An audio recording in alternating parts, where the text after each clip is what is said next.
ఓం హ్రీంకారాసనగద్భితానలసికాం సౌః క్లీం కళాం బిభ్రతీం సౌవర్ణాంబరధారిణీం వరసుధా ధౌతాం త్రినేత్రోజ్వలాం వందే పుస్తకపాశమంకుశధరాం స్రగ్భూషితాముజ్వలాం త్వాం గౌరీం త్రిపురాం పరాత్పరగళాం శ్రీచక్ర సంచారిణీం. ఓం విజయవాడ కనకదుర్గాదేవతాయే నమః. శ్రీ దుర్గామల్లేశ్వర దేవతాభ్యో నమ.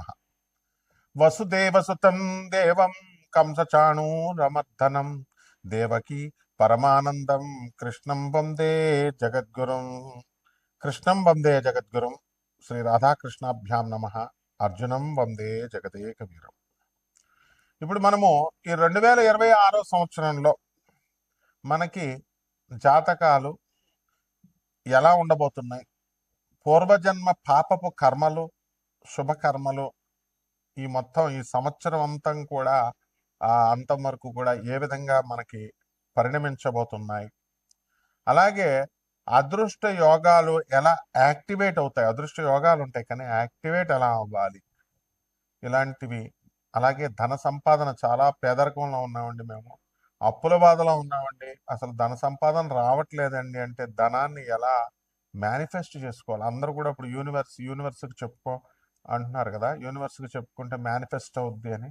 అలా నువ్వు విశ్వం నుంచి నువ్వు ఎలా ఎక్స్ట్రాక్ట్ చేసుకోవాలి ఎనర్జీని, ఇవన్నీ కూడా సశాస్త్రీయంగా సహేతుకంగా మనము ఈ యొక్క వీడియోలో మనం తెలుసుకుందాం. నేను మీ ముల్లపూడి ప్రొఫెసర్ డాక్టర్ సత్యనారాయణ మూర్తిని. మరి ఈ 2026 సంవత్సరంలో మొట్టమొదటగా మనకున్నటువంటి గ్రహ స్థితి గతులు చూద్దాం మనము. శని వక్రించి మీనరాశిలో ఉన్నాడు, రాహువేమో కుంభరాశిలో ఉన్నాడు. ఆ తర్వాత ఈ యొక్క కేతువు నవంబర్ 25, 2026 సంవత్సరం వరకు సింహరాశిలో ఉంటాడు. ఆ తదనంతరం మనకి కర్కాటక రాశిలోకి వస్తాడు. గురుడు 2 జూన్ 2026 వరకు మిథున రాశిలో ఉండి ఆ తదనంతరం మనకి ఈ యొక్క రాశిలోకి పరిణమిస్తాడు, కర్కాటక రాశిలోకి. అలాగే ఇప్పుడున్నటువంటి గ్రహ పరిస్థితుల రీత్యా మనకి 2026 సంవత్సరంలో 12 రాశుల వారికి ఒక్కొక్క రకంగా మనకి అదృష్ట యోగం కలుగుతుంది. ఈ యొక్క మీనరాశిలో కుంభరాశి వారికి, మేషరాశి వారికి ఏలినాటి శని జరుగుతుంది. మనము పూర్వజన్మ కర్మలు అనేటటువంటివి ఎప్పుడో జరిగినవి ఇప్పుడు మన మీద అటాక్ చేస్తాయి ఏంటండి అని అంటాం. ఎప్పుడో ఒక 3 నెలల క్రితం, సంవత్సరం క్రితం, 2 సంవత్సరాల క్రితం చేసినటువంటి దొంగతనాలు కానీ, మర్డర్లు కానీ, పోలీసు వాళ్ళు లేట్ అయినా కానీ ఏ విధంగా అయితే పట్టుకుంటారో ఆ విధంగా గ్రహాలు కూడా మనకి తప్పకుండా చిత్రగుప్తుడు అంటే ఏంటండి? Black box. అందులో చిత్రము గుప్తంగా అంటే సీక్రెట్గా మన మనసులో ఉండి రాస్తాడనమాట. అంటే అక్కడ పెద్దవాళ్ళు చెప్తూ ఉంటారు పండితులు ఏమని, యముడి దగ్గరికి వెళ్ళిన తర్వాత ఇంకా మళ్ళీ డిస్కషన్స్ ఏమి ఉండవండి. ఇంకా మన యొక్క మనస్సు పొరల్లో జరిగినటువంటి, మనం చేసినటువంటి పాపపు కర్మలు, మంచి పనులు, చెడ్డ పనులు, ఇవన్నీ కూడా అక్కడ బ్లాక్ బాక్స్లో మన ఆత్మసాక్షి లోపల ఉన్నటువంటి ఆత్మ చెప్తా ఉంటుంది. మనం ఏం పని చేసాము, ఏం పని చేయాలి అనే ఆలోచనతో సహా. అందుకే మనసా వాచ కర్మణ శుద్ధి అయి ఉండాలంటారు. అవన్నీ కూడా బాక్స్లో మనకి నమోదైపోయి ఉంటాయంట. చిత్రగుప్తుడు బ్లాక్ బాక్స్ లాంటి వాడు.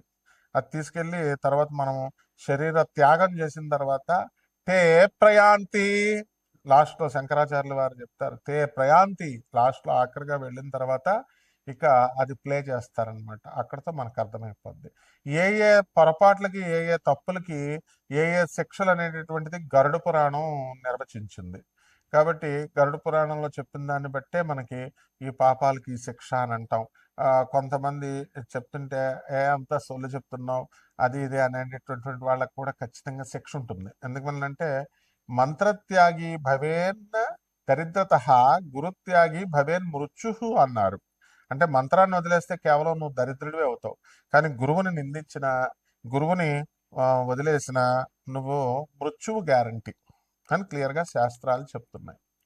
కాబట్టి మనందరం కూడా ఏం చేయాలండి అంటే, మనము మన చేతిలో, స్వామి వివేకానందుల వారు చెప్తారు, everyone is the master of his fate అని. మన భవిష్యత్తుకి మనమే మూలకర్తలం, మంచిగా కావాలి అనుకుంటే మనం మంచిగా చేసుకోవాలి ఈ జన్మలో. నెక్స్ట్ జన్మలో అయినా మంచి రావాలి అనుకుంటే ఆగామి కర్మ, ప్రారబ్ధ కర్మ, సంచిత కర్మ, ఇలాగా అనేక రకాలైనటువంటి కర్మలు ఉంటాయి, క్యుములేటివ్ కర్మలు. ఆ కర్మలను బట్టే జరుగుతాయి. కాబట్టి ధనయోగం రావాలంటే అందరూ ఏం చేస్తారంటే, ఏమండి నాకు ధనయోగం పని చేస్తున్నానండి, కానీ నాకు కలిసి రావట్లేదండి అని అంటారు. అది వాస్తవం. అది యాక్టివేట్ అవ్వాలి. సెల్ ఫోన్ ఏ విధంగా అయితే ప్రతిరోజు ఛార్జ్ చేసుకుంటారో, మీరు రీఛార్జ్ కూపన్ అయిపోగానే రీఛార్జింగ్ ఎలా చేసుకుంటారో, ఇవన్నీ కూడా సేమ్ ప్రాసెస్ అన్నమాట. లా ఆఫ్ క్రియేషన్ సేమ్ ఉంటుంది.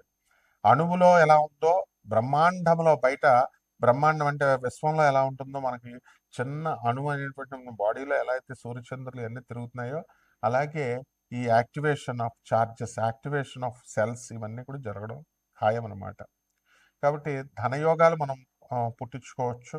అలాగే ఆ, అప్పుల బాధలో ఉన్నటువంటి వాళ్ళు కూడా ఆ అప్పుల బాధ నుంచి మనం బయటపడవచ్చు. కాకపోతే దాని మార్గం చూపించే వాళ్ళు ఉండాలి కదా. ఉద్యోగం రావట్లేదండి, ఉద్యోగం రాకపోతే ఏం చేయాలి? నాకు ఉద్యోగం రావట్లేదు, ఉద్యోగం రావట్లేదు అని ఇంట్లో బాధపడుతూ కూర్చుంటే రాదు.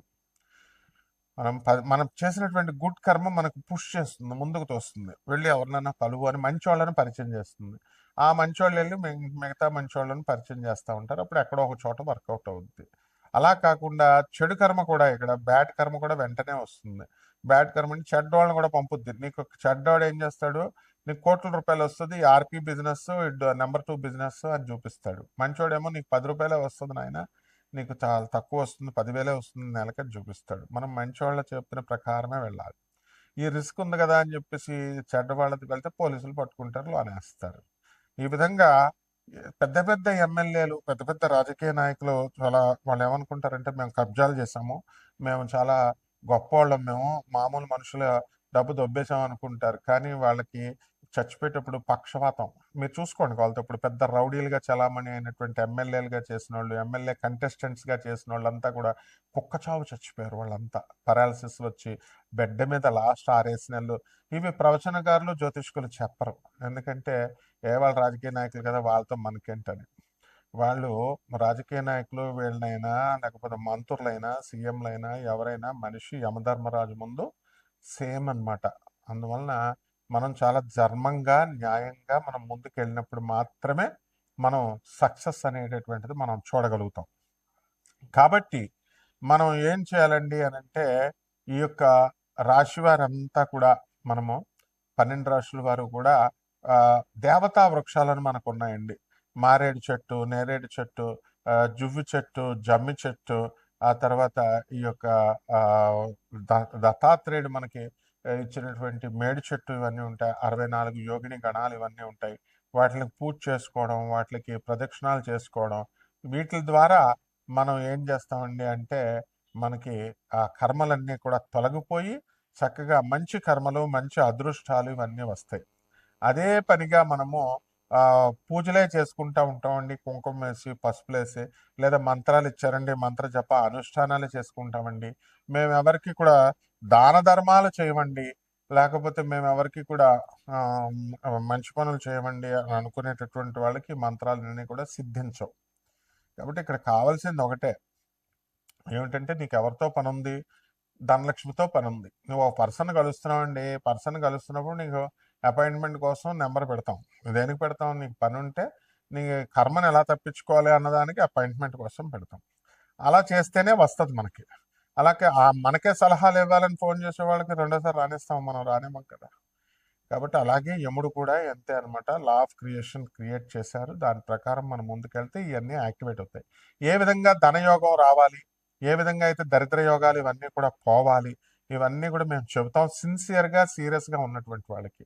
నాన్ కమర్షియల్ ఆస్పెక్ట్తో మనందరం కూడా అమెరికన్ టెక్నాలజీని ఉపయోగించి నాసా రిపోర్ట్స్ను ఆధారంగా చేసుకొని యాంగులర్ మొమెంటంలు, వెలాసిటీ ఆఫ్ ద ప్లానెట్స్, ఇలాంటి మోడర్న్ కాన్సెప్ట్స్ని ఫిజిక్స్లో తీసుకొని మనము మోడర్న్ సైన్స్ని, ఏన్షియంట్ ఆస్ట్రాలజీని బ్లెండ్ చేస్తూ మనము చెప్పేటటువంటి ఈ జ్యోతిష విశ్లేషణలో మీకు ఎప్పుడు పెళ్ళిళ్ళు అవుతాయి, ఎప్పుడు మీకు వివాహాల, ఎప్పుడు విడాకులు అవుతాయి, ఎప్పుడు మీ ఉద్యోగాలు వస్తాయి, ఎప్పుడు మీరు యాక్సిడెంట్లు అవుతాయి, ఇలాంటి సంపూర్ణ జాతకం మీరు తెలుసుకోవచ్చు.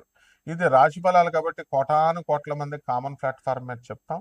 అలాంటి వాళ్ళ కోసం ఈ ఛానల్ ఓనర్లు అయినటువంటి వేణు, దత్తాత్రేయ, మౌర్య, మౌళి, తర్వాత ఈ యొక్క దీపు స్టార్, తర్వాత మావాడు పార్థు, వీళ్ళందరూ కూడా నాన్ కమర్షియల్ ఆస్పెక్ట్స్ ప్రజలకు ఎక్కువ ఉపయోగపడాలి అనే ఉద్దేశంతో మీకు వెసులుబాటుని కలిగిస్తున్నారు.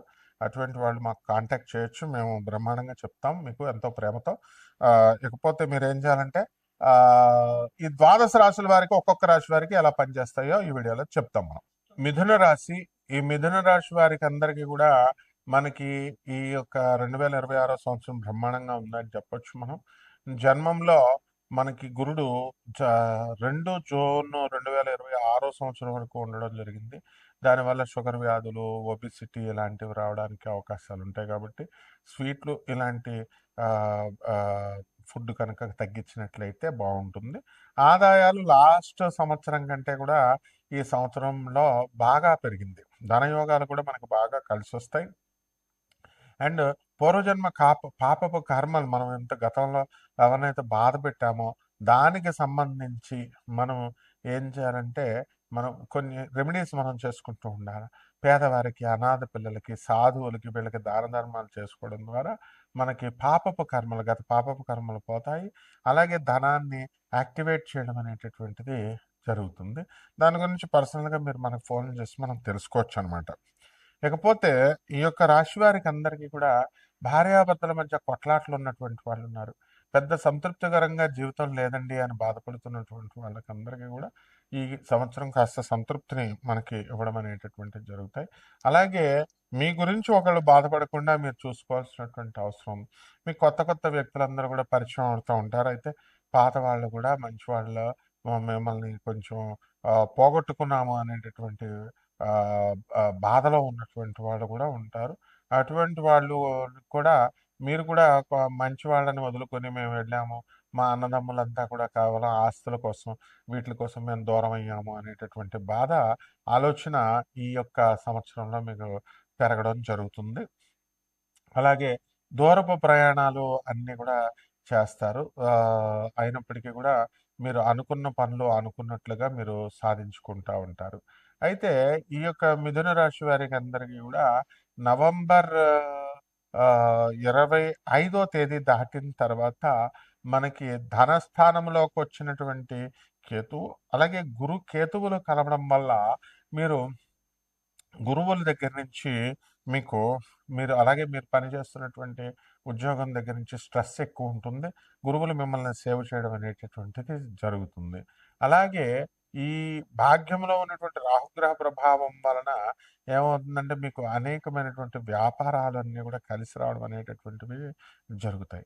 చక్కగా ఇడ్లీ వ్యాపారము, ఫుడ్ రెస్టారెంట్లు, పబ్స్, ఇలాగా వైన్ షాపులు, బిజినెస్లు చేస్తున్నటువంటి వాళ్ళు అందరూ కూడా బాగుంటారు.